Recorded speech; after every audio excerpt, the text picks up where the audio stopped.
monsieur, vous pouvez nous présenter votre bateau, s'il vous plaît? Tout à fait. Alors, le Saint-Pierre est une catalane, donc bateau de Méditerranée, qui est centenaire, puisqu'elle a été construite en 1909, donc elle est même plus que centenaire. C'est pas une reconstitution, c'est un vrai bateau qui a été entretenu, réparé au fil des temps, et qui a été classé monument historique, enfin, au patrimoine, récemment, il y a 2 ans. Voilà. Et pour sa première grande sortie, on a décidé que Brest serait un bel écrin, le tonnerre de Brest 20e anniversaire. Alors on n'est pas dans notre élément, le bateau bien sûr il est monté par la route, et là on n'est pas dans notre élément, d'abord parce que chez nous il ne pleut pas, qu'il fait beaucoup plus chaud, mais on va quand même essayer de naviguer et de sortir un peu la voile.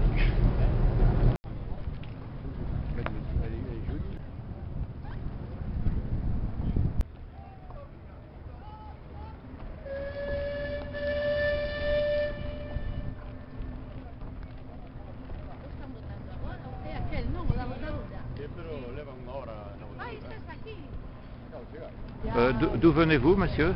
De la Galice. Ah, espagnol? Oui. Non, non, non, de la Galice. Ah oui, pardon. Et vous pouvez présenter votre bateau? Oh, Qu'est-ce que c'est comme bateau? oh, en français. Oui. Different ways of fishing. Différentes formas de... À la de voile pescar. ou il y a un moteur? Non, non, non. Pas de moteur. Pas moteur. Bonjour, vous pouvez nous présenter votre bateau, s'il vous plaît? Oui, ben, c'est un bateau traditionnel de la côte nord-est du Brésil, bateau de pêche. Ça s'appelle des jangadans. Et les pêcheurs partent en mer avec parfois 3 jours, même ils sont 3-4 maximum hommes d'équipage. Et c'est un bateau qui marche uniquement à la voile. Et ils sont arrivés à Brest en 2004, au Brest 2004. Et nous, il y en a 2 qui sont restés ici en rade de Brest, au relais Quérion. Et depuis 2006, on fait la maintenance, on s'en occupe et puis on navigue, on va à quelques fêtes maritimes dans l'année avec ces 2 bateaux-là. Et là, on est avec les autres 4 autres, là viennent de la Berbenois. Et là, il y a des équipages brésiliens qui sont arrivés, les 4 autres là. Ils sont restés là aussi après Brest 2004 et ils ont été entretenus à la Berbenois et c'est des Brésiliens qui sont au stand du Brésil.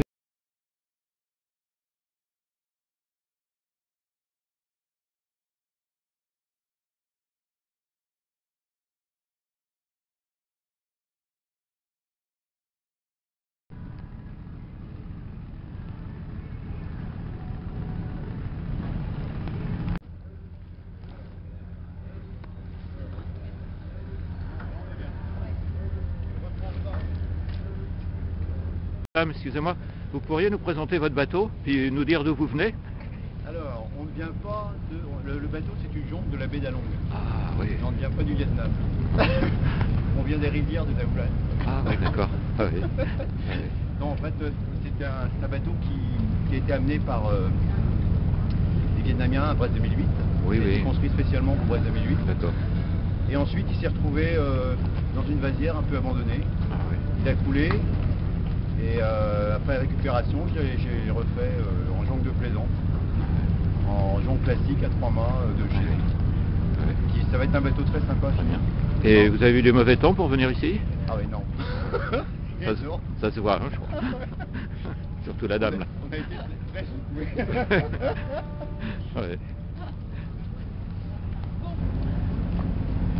Ouais. Bonjour Florian, pouvez-vous nous présenter la Grand-Villaise? Il n'y a pas de souci. Alors la Grand-Villaise a été reconstruite en 1990 avec un chantier. Donc c'est une bisquine qui a été reconstruite d'après les plans d'une bisquine de la baie du Mont-Saint-Michel. Donc elle appartient à l'association de la VGG dans lequel on a 2 bateaux à l'association, donc la Grand-Villaise et l'Albatros, qui est un plus petit bateau. Et après, il y a des particuliers qui mettent à disposition leur voilier vieux gréement. Et donc, on a une dizaine de bateaux sur lesquels on peut naviguer. Et donc, vous pouvez faire des sorties à la journée ou à la demi-journée avec la Grand-Villaise. Il suffit de venir à Granville et de vous présenter. Voilà. Et il n'y en a pas une qui lui ressemble en noir? Si, il y a la Cancalès qui est sa petite sœur ou sa grande sœur, je ne sais pas, comme elle a été faite 2 ans plus tôt, qui est aussi une bisquine. Et donc voilà, il y a les 2 bisquines au monde qui sont une à Cancale et une à Grandville. Et qu'est-ce que c'est qu'une bisquine? Alors une bisquine, c'était un bateau qui était un bateau pêcheur, donc qui transportait des chaluts et qui draguait les fonds. Donc c'est pour ça qu'on a énormément de toiles par rapport à la taille du bateau.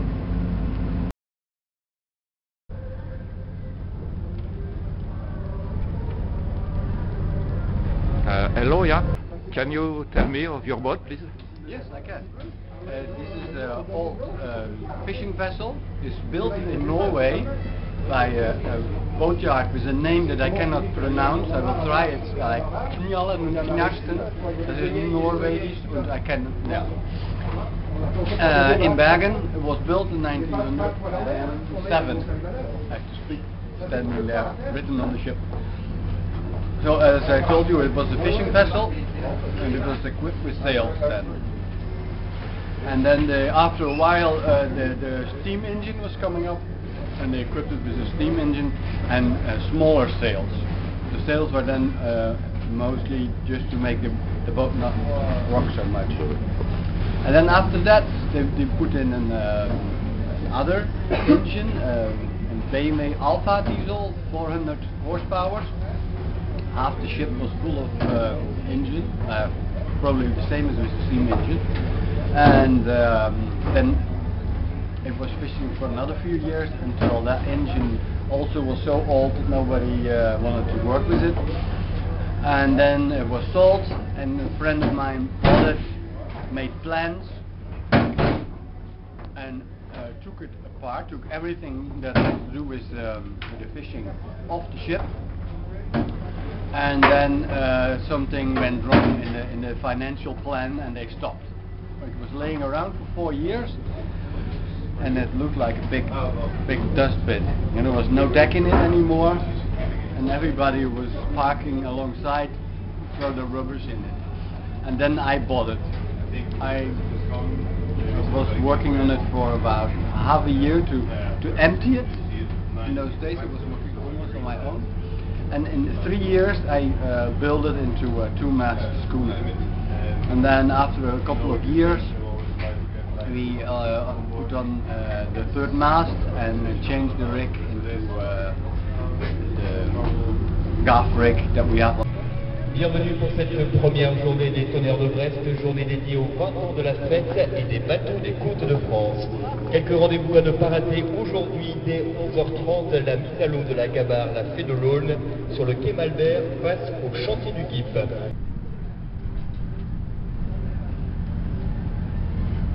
Pourquoi U sur ce bateau, le Los Lorian? Bien parce que nous sommes des magasins U du Finistère et nous sommes très impliqués dans la vie du pays. Nous avons prétention d'être les magasins du pays, les enfants du pays, les magasins citoyens, et nous tenions à participer à cette fête maritime, bien sûr, qui est la fête de la Bretagne.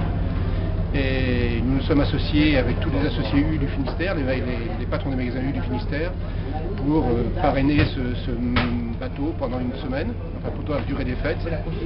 Et ce matin, nous avons en plus des invités exceptionnels, puisque nous avons voulu faire une opération humanitaire et nous recevons des handicapés ce matin. Nous avons donc une quarantaine de jeunes gens, d'enfants de la CAT qui seront à bord ce matin. Voilà, donc nous voulons absolument participer le maximum à la vie du pays. Bienvenue pour cette première journée des Tonnerres de Brest, journée dédiée aux 20 ans de la fête et des bateaux des côtes de France. Quelques rendez-vous à ne pas rater aujourd'hui dès 11h30, la mise à l'eau de la Gabarre, la Fée de l'Aulne, sur le quai Malbert face au chantier du GIP.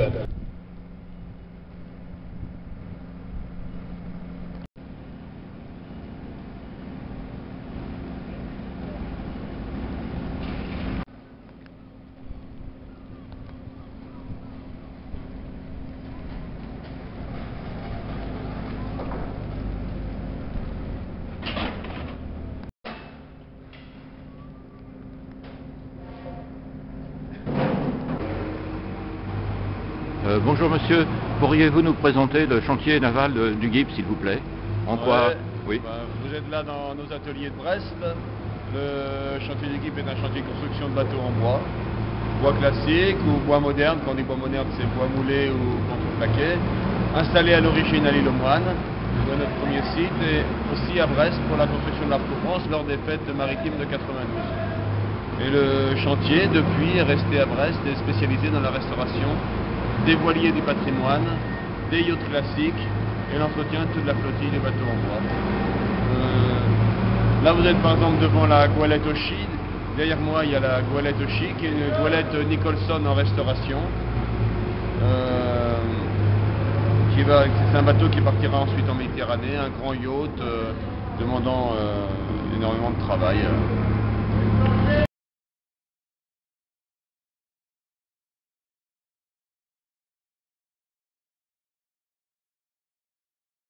Ah oui.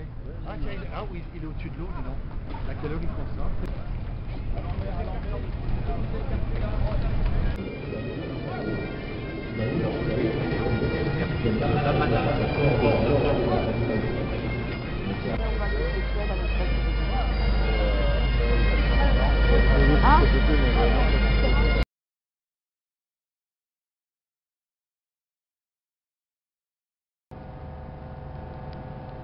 Bonjour monsieur, pouvez-vous présenter votre bateau ou votre association s'il vous plaît?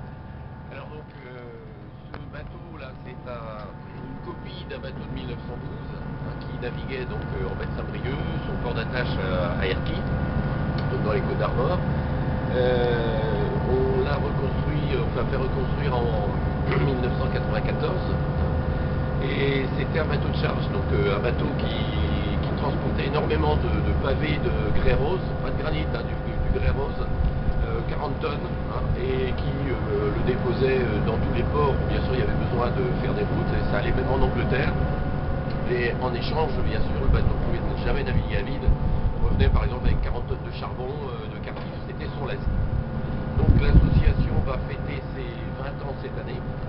Moi je suis le président, et donc j'ai une bonne équipe de bénévoles là, qui permet d'entretenir le bateau et de le faire vivre. Voilà. Très bien.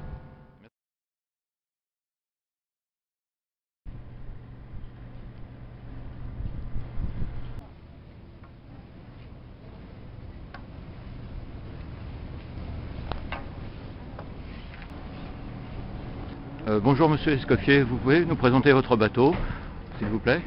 Bon ben oui, vous êtes sur Étoile du Roi, qui est donc la réplique d'une frégate corsaire de 1745, qui a été construite à Saint-Malo. Cette réplique a été construite en Turquie en 1996. Donc c'est l'ancien Grand Turc qui a été rebaptisé Étoile du Roi. Et ce navire est donc la réplique d'un navire corsaire malouin, qui était armé donc avec des lettres de marque du roi de France pour chasser les ennemis de la France. Et est-ce que le patrimoine maritime c'est important? Le patrimoine maritime, oui, je pense que c'est un petit peu important. D'ailleurs, on voit bien que c'est le patrimoine maritime, il est important, surtout quand il y a une réalité économique derrière tout ça. Ça fait travailler des marins, ça fait travailler des chantiers. Donc oui, c'est important. Mais le patrimoine, pour le patrimoine, ça n'a pas de sens parce que ça finira par mourir. Donc il faut que tous ces navires ils aient une activité économique, sinon ça n'a pas de... Il n'y a pas d'avenir. Est-ce que vous participerez au prochain Terre et Mer en baie de Morlaix? Oui, bien sûr. Nous participerons très fortement au prochain Terre et Mer en baie de Morlaix et de Roscoff, pour plusieurs raisons d'ailleurs, parce que c'est un endroit magique, que c'est également une population qui nous a très très bien accueillis l'année dernière. Donc nous allons y retourner avec beaucoup de plaisir.